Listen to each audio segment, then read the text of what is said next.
Hey, what's up guys? In today's video we're going to be talking about tips and tricks for Halo Reach mostly. So if you want tips and tricks on a different game, first I got to learn that game and get better at it, because I'd say Reach is something that I'm sort of a good player at and I understand. If you want me to do any other games, I'll have to play those out, but just let me know in the comments. Anyways, let's jump right into this video. This is a long-awaited video. You guys have been waiting for so long, and I've told a bunch of people on Xbox, so let's get right into it. So the first thing is your sensitivity. I think your sensitivity is huge, and this will make you win fights or lose fights. If you're on a high sense, you're going to be trying to go for crazy stuff. That's what is in my mind. And if you're playing on a lower sense, you want accuracy. The higher the sense, the better it looks. If you play on a lower sensitivity, in my opinion, I think it looks uglier, but if you want to win more of your gunfights, go with the lower sense. Get a feel for this. For me, I like to play on 10. Everything is, maxed out, so I can do a lot of trick shot kind of stuff and go for cool stuff. I'm not an MLG kid. I wouldn't say that I am an MLG kid. Anyone tries to 1v1 me, I already know what's going to happen. If I say let's 1v1, I'm losing. Figure out your sensitivity, and I think you should also, with that, figure out your controller layout. So there's a lot of controller layouts on MCC, and for me, I like to play on zoom and shoot. So I am hated by a lot of people because of that, but I can do stuff that is to my liking. And if you like how you play, then obviously keep that controller layout. Stick with the settings. I know a lot of people who have just been going back and forth with their settings, and that'll mess them up completely.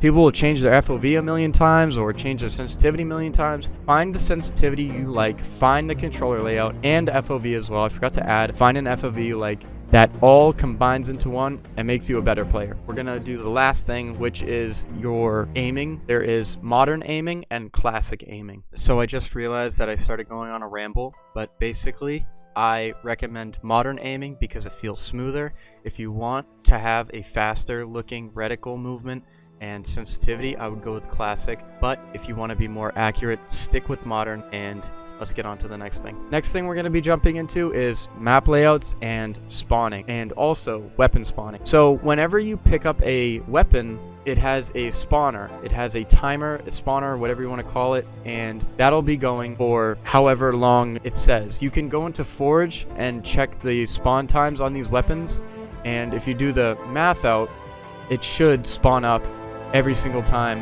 at the time it says. So if it's a minute long and your game starts at 12 minutes, then it'll spawn every 1 minute, which is obviously 11, 10, 9, 8, 7, 6, and so on. This is a key thing as well. If you do not drop the sniper, I don't know if it works for any other guns, but if you run out of ammo and you don't drop the weapon, then it won't spawn back up. But whenever you run out of ammo on a gun in Halo Reach, make sure to drop that weapon so it spawns back up. Now we're gonna jump into spawning for players. This one, I don't know exactly, but I would think that I have enough knowledge on it where I can talk about it. Let's say you're in a square room and we're playing Halo Reach. Let's say I have 3 teammates in 3 corners.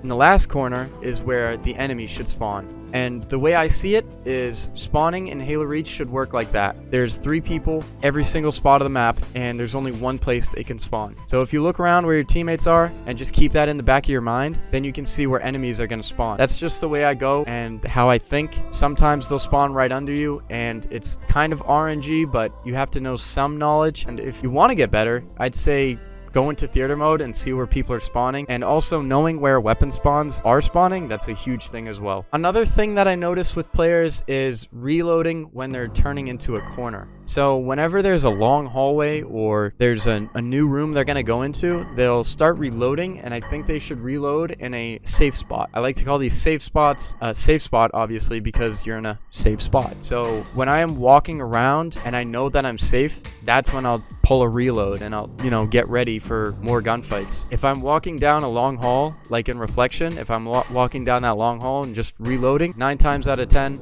I'm dead. Armor abilities. So armor abilities are kind of strange because jetpack and sprint are the main 2 that are used the most in Reach. If you want to get better at the game, I'd use the jetpack.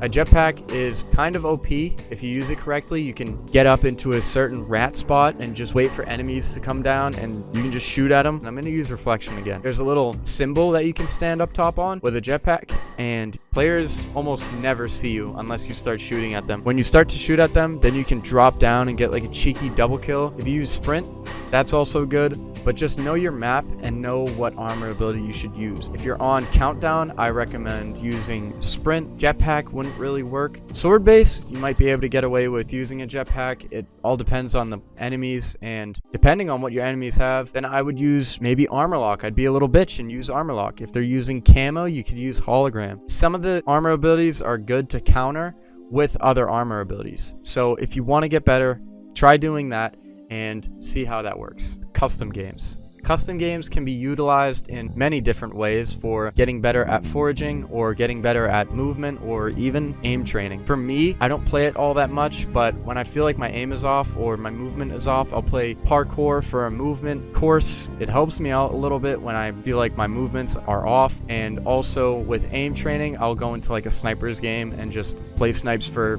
I don't know, say 30 to 40 minutes. Try out custom games and see how you play. Hopefully it works. For this last bit, I'm going to be talking about little cheeky spots that you can shoot through. And there are two spots that I can think of at the moment: sword base and unanchored. On sword base, there's a little wall that you can shoot through. I think that's super helpful. I've seen it done in many clips before, and I think people would definitely see this as an eye-opener if they ever play sword base. So if you're watching this, go test this out on your friends or something, and you'll see that it works. Trust me, it's been in the game for 10 years, and if they go in theater, they'll notice that you can shoot through that, and if they try it, they can shoot through it as well. And the last spot I'd say is unanchored. There's this little pillar. This is more so not that helpful. I've used it a few times, but then again, it's really not that helpful. I don't use it that much, but there's a little pillar that you can like shoot through and people won't even see you, I'm pretty sure, from their perspective. So it's kind of helpful, but then again, would I use it all the time as the one on sword base? Probably not.